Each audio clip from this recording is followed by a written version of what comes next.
Hello दोस्तों, आप सभी का दैनिक क्लास में स्वागत है।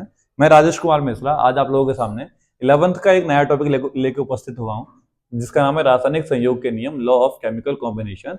इस वीडियो में मैं आपको 3 नियम बताने वाला हूं रासायनिक संयोग के। द्रव्यमान संरक्षण का नियम, law of conservation of mass, स्थिर अनुपात का नियम, लॉ ऑफ कांस्टेंट प्रपोर्शन, और गुणित अनुपात का नियम, लॉ ऑफ मल्टीपल प्रपोर्शन। तो स्टार्ट करते हैं, वीडियो में लास्ट तक बने रहिएगा। इस पे क्वेश्चंस भी आते हैं एग्जाम्स में, बहुत इंपॉर्टेंट टॉपिक है। तो प्रारंभ करते हैं।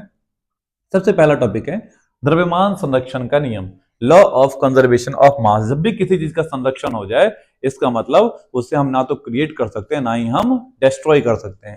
तो क्या कह रहे हैं, द्रव्यमान को ना तो इस नियम के अनुसार तरीके से लिखना, मैंने शॉर्ट में लिखा है इसको, आपको तरीके से लिखना है कि इस नियम के अनुसार द्रव्यमान को ना तो उत्पन्न किया जा सकता है, ना ही नष्ट किया जा सकता है। इसे केवल एक रूप से दूसरे रूप में परिवर्तित किया जा सकता है। अगर इंग्लिश में लिखना चाहो तो लिख सकते हो, according to this law mass can neither be created nor be destroy. Mass को ना तो हम क्रिएट कर सकते हैं, ना तो हम डिस्ट्रॉय कर सकते हैं। It can only convert from one form to another form, convert कर सकते हैं। या फिर आप ऐसे बोल सकते हो, ये लॉ ये कहता है कि अभिकारक का द्रव्यमान, अभिकारक का द्रव्यमान मास ऑफ रिएक्टेंट जितना होगा ना, उतना ही क्या हो जाएगा, मास ऑफ प्रोडक्ट बराबर उत्पाद का द्रव्यमान। उत्पाद का द्रव्यमान, mass of reactant is equal to mass of product.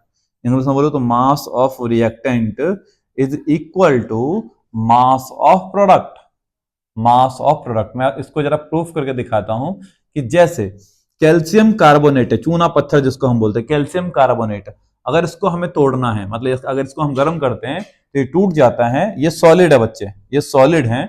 अगर इसको हम गर्म करते हैं तो ये चूना में, लाइम में कैल्शियम ऑक्साइड में टूटता है जो कि सॉलिड होता है, और CO2 गैस में टूटता है जो कि क्या होता है बच्चों, ये एक गैस है। ये क्या है एक बच्चे, गैस है। अब जरा वेट देखेंगे तो कैल्शियम का वेट हमारा कितना होता है बच्चों, 40 होता है। कार्बन का 12 होता है। 3 गुने ऑक्सीजन का कितना होता है, 16। तो 40 प्लस 12 प्लस 16 48। जब जोड़ेंगे तो आपका 100 आंसर आएगा, टोटल 100 मींस 100 ग्राम हमने CaCO3 को जब जलाया या गर्म किया तो हमारे कितने ग्राम, 56 प्लस 44 कितना होता है, 100 ग्राम ही बन गया। 100 ग्राम हमने लिया था, 100 ग्राम से हमारा 100 ग्राम ही प्रोडक्ट बन गया। मतलब मास को ना तो हमने क्रिएट किया, ना ही हमने डिस्ट्रॉय किया, केवल क्या किया हमने, सॉलिड फॉर्म से किसमें कन्वर्ट कर दिया, सॉलिड और गैस फॉर्म में कन्वर्ट कर दिया। ये हमारा law of conservation of mass, hopefully समझ में आया होगा। दूसरा लॉ है स्थिर अनुपात का नियम, लॉ ऑफ कांस्टेंट प्रपोर्शन। पहले स्टेटमेंट सुनेंगे। इस नियम के अनुसार किसी एक रासायनिक यौगिक के प्रत्येक अणु में समान तत्व उपस्थित होते हैं।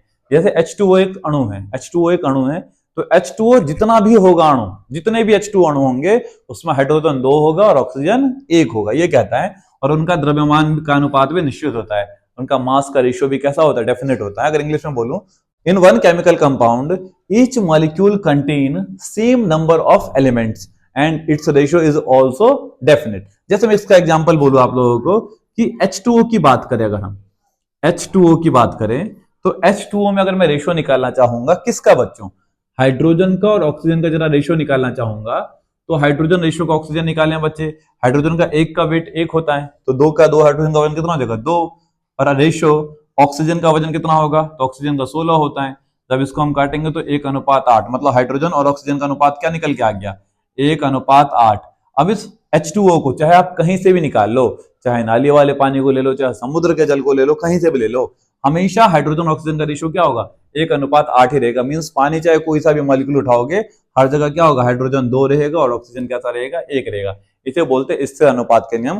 दूसरे तरीके से समझ सकते हो कि किसी एक यौगिक में उपस्थित जो तत्व होता है वो हमेशा एक निश्चित अनुपात में होता है, इसे बोलते हैं स्थिर अनुपात का नियम, लॉ ऑफ कांस्टेंट प्रपोर्शन। जैसे मैं बात करूं CO2 का, तो CO2 चाहे कहीं से भी मिले तो कार्बन ऑक्सीजन का रेशियो क्या होगा, कार्बन ऑक्सीजन का, कार्बन का 12 होता है, ऑक्सीजन का कितना होता है, 16। तो ये रेशियो निकल के आएगा 3:4। हमेशा कार्बन ऑक्सीजन जब भी रिएक्शन करेंगे किस रेशियो में करेंगे, 3:4 के उसमें हमको CO2 में देखने को मिलेगा कि कार्बन का 3 अनुपात है जबकि ऑक्सीजन का कितना अनुपात है, 4। होपफुली टॉपिक भी समझ में आया होगा। थर्ड वाला है हमारा गुणित अनुपात का नियम, लॉ ऑफ मल्टीपल प्रोपोर्शन। थोड़ा सा टेढ़ा है लेकिन समझाने की कोशिश करता हूं। क्या है कि जब दो तत्व आपस में मिलकर 2 या 2 से अधिक यौगिक बनाते हैं, कॉमन सेंस वाली बात है कि 2 तत्व आपस में रिएक्शन करेंगे तो कोई एक कार्बनिक यौगिक बनेगा, 2 या 2 से ज्यादा भी बन सकता है। तो एक तत्व का निश्चित मात्रा दूसरे तत्व के भिन्न भिन्न मात्रा से संयोग करती है, उनमें एक सरल अनुपात होता है। When two elements combine together to form two or more than two compound, then the amount of the amount of definite amount of one element react with a different amount of second element, then it show simple ratio. तो कैसा ratio दिखाता है? Simple ratio. मैं तुम्हें आपको दिखाता हूं, जैसे कार्बन, इसका एग्जांपल मैं बोलना चाहूं तो कार्बन है, CO2 की बात करूं, एक CO की बात करो और एक CO2 की बात करो, इन दोनों में जरा इसमें कार्बन और ऑक्सीजन का रेशो जरा देखेंगे। क्या है बच्चों? कार्बन का 12 ग्राम है, कार्बन का कितना ग्राम है? 12 ग्राम है। ऑक्सीजन का 16 ग्राम है। जबकि CO2 में कार्बन का कितना ग्राम है? कार्बन ऑक्सीजन का रेशो निकालेंगे तो कार्बन का 12 ग्राम है, ऑक्सीजन का 16 दूनी 32 ग्राम है। मतलब कार्बन का 12 ग्राम 16 ग्राम से रिएक्शन करता है, यहाँ पे कार्बन का 12 ग्राम 32 ग्राम से रिएक्शन करता है। तो ऑक्सीजन का जो रेशियो निकल के आ रहा है इनका 16:32, ऑक्सीजन का जो रेशियो निकल के आ रहा है वो 6:32, मतलब 16 एक रहेगा 32 एक। तो ऑक्सीजन का कौन सा रेशियो? सिंपल रेशियो है। मींस जब एक एलिमेंट का डेफिनेट अमाउंट किसी दूसरे एलिमेंट के अलग अलग अमाउंट से रिएक्शन करता है ना, तो जो दूसरा एलिमेंट है ना उसका जो रेशियो निकालता है वो कैसा निकल के आता है? सिंपल रेशियो निकल के आता है। एक और समझाने की कोशिश करता हूं, जैसे NO2 है, NO2 है और हमारा NO है, या फिर SO2 है और हमारा SO3 है, सल्फर डाइऑक्साइड सल्फर ट्राइऑक्साइड है। तो यहाँ पे सल्फर और ऑक्सीजन का रेशियो जरा निकाल के देखेंगे, सल्फर ऑक्सीजन का रेशियो जरा निकाल के देखेंगे। यहाँ पे सल्फर का हमारा कितना होता है? 32 और ऑक्सीजन का कितना होता है? 32। ठीक है कि नहीं है? और यहाँ पे सल्फर का हमारा कितना होता है? 32 और ऑक्सीजन का 16 दूनी 32, 16 48। तो इसका फिक्स अमाउंट 32 ग्राम से रिएक्शन कर रहा है, इसका फिक्स अमाउंट 48 ग्राम से रिएक्शन कर रहा है कि नहीं है? तो आपस में ये जो है 32:48, ये कौन सा रेशियो निकल के आएगा बच्चों? Simple ratio. 16 दूनी 32, 16 48, 2:3 का रेशियो निकल के आ रहा है, जो कि कौन सा रेशियो है बच्चों? एक सिंपल रेशियो है। होपफुली समझ में आया होगा पूरा का पूरा। तीन लॉ है, द्रव्यमान संरक्षण का नियम, विस्तर अनुपात का नियम और गुणित अनुपात का नियम, law of conservation of mass, law of constant proportion, law of multiple proportion. ऐसे वीडियोज को देखने के लिए हमारे चैनल को लाइक करें, सब्सक्राइब करें, शेयर करें। मिलते हैं अगले वीडियो में जिसमें मैं इसके न्यूमेरिकल्स आपको करवाने वाला हूं, साथ में एक लॉ और बचा हुआ वो भी करवाने वाला हूं। तो इसी प्रकार हमारे साथ बने रहे और सहयोग करते रहे। धन्यवाद।